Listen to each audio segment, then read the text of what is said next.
지방의회 인사권이 독립됐지만 여전히 예산과 조직, 감사 권한이 지자체에 속해 있어 반쪽짜리라는 지적입니다.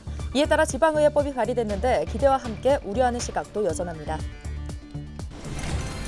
말벌의 활동이 왕성해지면서 쏘임 사고가 급증하고 있습니다. 특히 추석을 앞두고 벌초와 성묘 때 각별한 주의가 필요합니다. TMF 사태로 인한 강원 지역 피해액이 8억 6천여만 원에 달하는 것으로 집계됐습니다.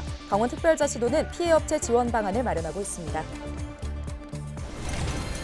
영월 삼척 고속도로 예비 타당성 통과를 기원하는 국토순례 대장정이 영월에서 출발했습니다. 이번 대장정은 영월에서 정선과 태백을 거쳐 오는 30일 삼척까지 진행됩니다.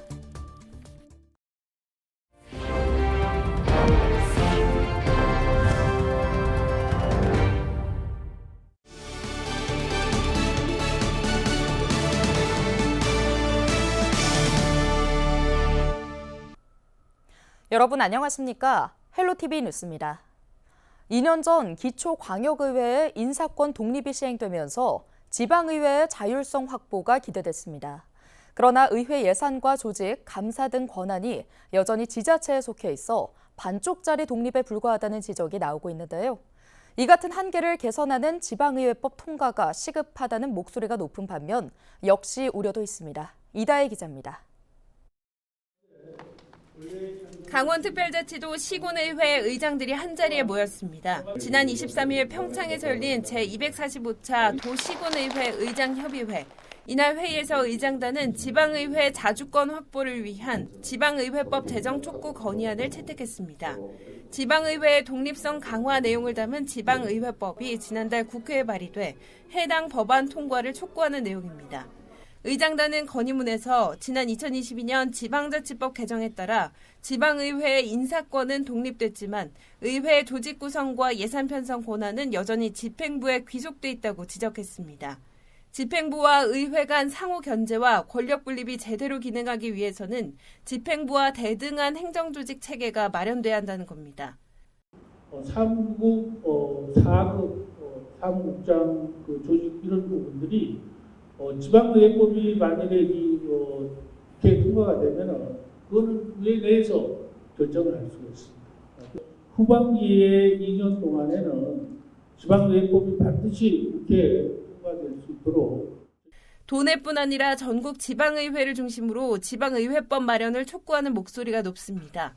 자치분권의 중요성이 갈수록 강조되고 있지만 지방의회는 별도의 규정 없이 지방자치법에 영향을 받기 때문입니다. 법안의 핵심은 조직권과 예산권. 의회의 경비는 지방자치단체 예산과 독립해 세울 수 있고 의회 내에 정책 감사 등 전문 인력을 따로 둘 수 있는 근거를 만드는 겁니다.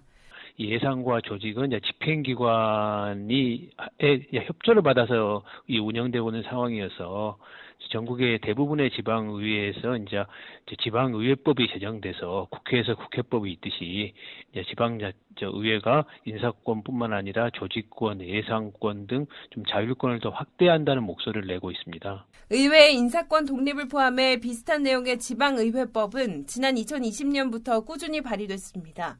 그러나 번번이 소관이 문턱도 넘지 못한 채 폐기됐습니다. 의회의 권한 강화를 우려하는 시각도 적지 않습니다. 최근 여러 지방의회들의 외유성 국외연수 문제와 일부 지방의원들의 도덕적 해이 등 지방의회의 신뢰를 회복하는 게 우선이라는 지적도 있습니다. 지방의회 의원들의 가장 큰 문제가 어떻게 보면 선거 같은 걸 통해서 되어지는데 어떻게 보면 자격도 불분명하고 역량도 부족하다는 지적들을 많이 받고 있기 때문에 이런 부분에 대한 보충을 하는 그런 노력들이 반드시 기울어질 필요가 있다는 말씀을 드리고 싶고요. 집행부를 감시 견제해야 할 지방의회가 조직과 예산, 감사 등에서 집행부의 통제를 받는 상황. 지방의회법 마련은 물론 지방의회의 자정 노력이 함께 어우러질 때 자치분권의 길도 한 발짝 나아갈 것으로 보입니다. 헬로티비 뉴스 이다혜입니다. 영월 삼척 고속도로의 예비 타당성 통과를 기원하고 대국민 붐을 조성하기 위한 국토순례 대장정이 26일 영월에서 출발했습니다.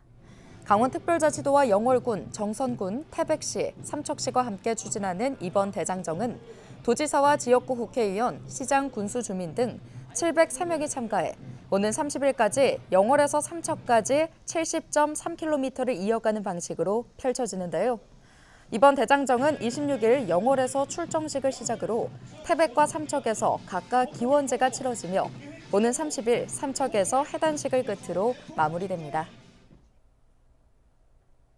강원도가 홈페이지로 접수된 도내 TMF 사태 피해 규모를 8억 6천여만 원으로 잠정 집계했습니다. 강원도는 110억 원 규모의 자금을 마련해 피해 중소기업과 소상공인에게 공급하고 2에서 3%의 이자를 지원할 예정인데요. 강원도는 피해 업체들의 추석 자금 수요를 감안해 자금 운용 계획 변경 등 필요한 절차를 최대한 조기에 마무리해 시행할 예정입니다. 출생아 수 감소 영향으로 2025학년도 강원도 학생 수가 올해보다 1,200여 명 줄어들 전망입니다. 강원도교육청은 내년도 도내 초중고 학생 수가 13만 7,941명으로 올해보다 1,233명 줄어들 것이라고 밝혔습니다. 도교육청의 중장기 학생 추계에 따르면 2029학년도 학생 수는 올해 대비 17,000여 명 줄어든 12만 2천여 명으로 예측됐습니다. 추석을 앞두고 벌초 계획 중인 분들 많이 계시죠? 이때 벌 쏘임에 각별히 유의하셔야 합니다. 최근 긴 무더위에 말벌의 활동이 왕성해지면서 쏘임 사고도 급증하고 있습니다. 정승환 기자입니다. 경기 군포의 한 생태공원. 공원 곳곳에 벌 쏘임에 주의하라는 현수막이 붙었습니다. 지난 16일 낮 12시 반쯤 이곳에서 제초 작업 중 점심을 먹던 인부가 벌에 쏘여 숨졌습니다. 2명이 쏘였는데 이 중 머리를 쏘인 70대 남성은 병원으로 옮겨졌지만 끝내 숨졌습니다. 지난 19일에는 전남 해남의 한 폐교에서도 풀베기하던 50대 남성이 벌에 쏘여 숨진 것으로 추정되는 사고가 발생했습니다. 벌에 쏘여 목숨을 잃는 사람은 해마다 평균 10명에 달합니다. 벌 쏘임 사고는 매년 7월부터 9월 사이 집중적으로 발생하고 있습니다. 이맘때쯤 산란기를 맞아 벌들의 활동이 왕성해지고 공격성과 독성도 강해지기 때문입니다. 지난해 벌 쏘임 사고로 병원에 옮겨진 사람은 6,800여 명.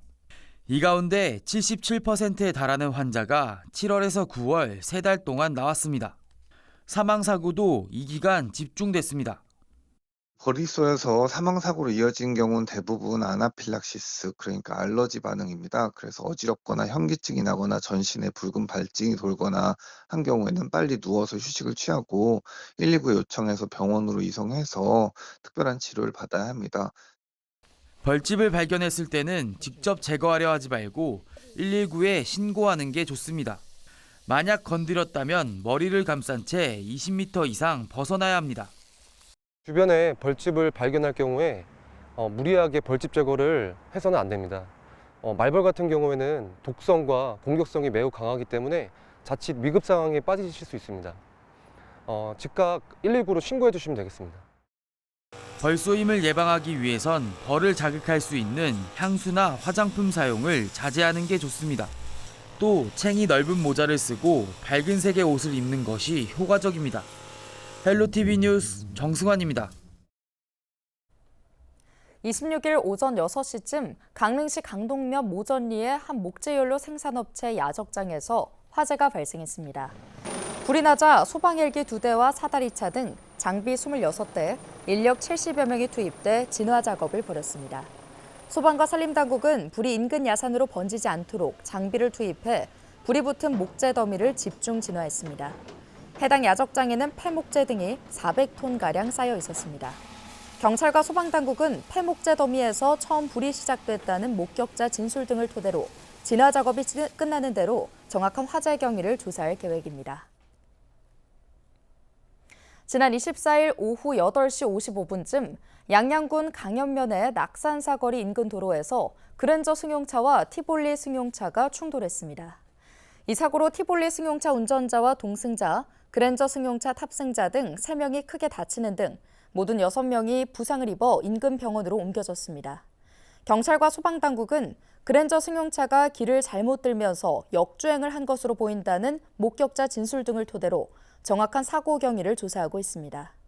이어 지난 25일 오전 11시 30분쯤 동해고속도로 속초 방면 노악 2교 인근 구간에서 차량 세대가 잇따라 부딪히는 사고가 났습니다. 이 사고로 2명이 부상을 입었고 차량 2대가 불에 탔습니다. 경찰은 사고 차량 운전자와 목격자 등을 상대로 정확한 사고 경위를 조사하고 있습니다. 1952년 당시 무공훈장 수여가 결정됐지만 전달받지 못했던 한국전쟁 참전 유공자에 대한 훈장 수여식이 70여 년 만에 마련됐습니다. 평창군은 26일 군수집무실에서 한국전쟁에 참전했던 고 박용주 유공자 유족이 참석한 가운데 화랑 무공훈장을 전달했는데요. 이번 훈장은 육군본부가 추진하고 있는 6.25 전쟁 무공훈장 찾아주기에 따라 전장에서 용감하게 헌신해 뚜렷한 무공을 세운 유공자에게 수여하는 것으로 태극, 을지, 충무에 이은 4번째 무공훈장입니다. 고 박용주 참전 유공자는 1952년 10월 강원 금화지구 전투에서 조국을 위해 활약하다 전사했습니다. 원주 의료기기 테크노밸리가 오는 5일부터 6일까지 제20회 강원 의료기기 전시회를 개최합니다. 원주 기업도시에 있는 의료기기 종합지원센터 상설 전시장에서 열리는 이번 전시회는 기존 의료기기에서 바이오 헬스로 전시 산업군을 확대했는데요. 특히 지난 2022년부터 한국전시산업진흥회로부터 국제인증전시회로 인정받았으며 올해 전시회는 국내 우수기업 115개사와 유관기관, 일본 기업 등 134개사가 참가합니다.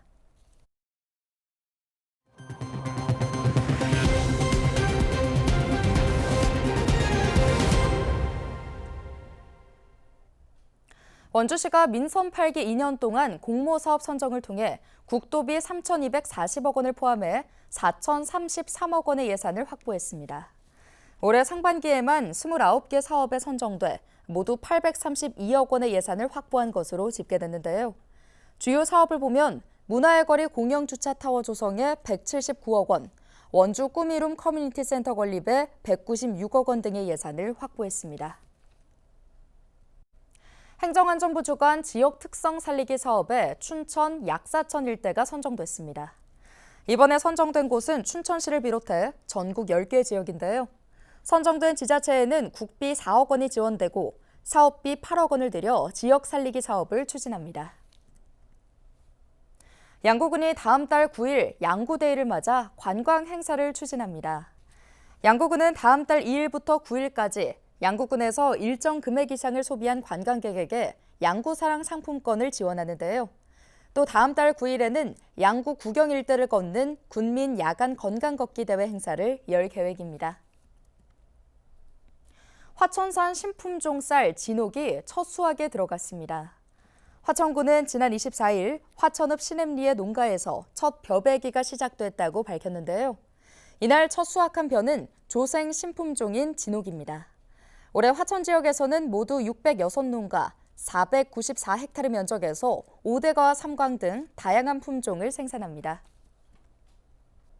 강원 관광재단과 강릉시, 평창군이 함께 개최한 2024 아리바웃길 멍때리기 대회가 지난 24일 대관령 양떼목장 일원에서 성황리에 열렸습니다.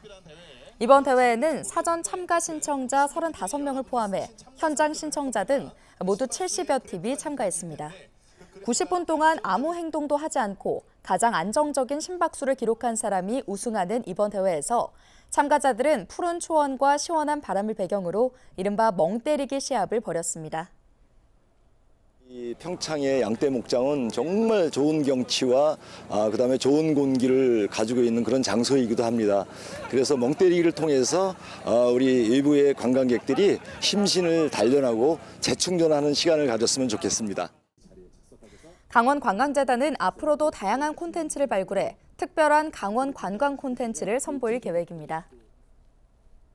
지난 23일부터 열린 2024 소맥 프리미엄 페스티벌에 8천여 명이 다녀가면서 행사를 성공리에 마쳤습니다.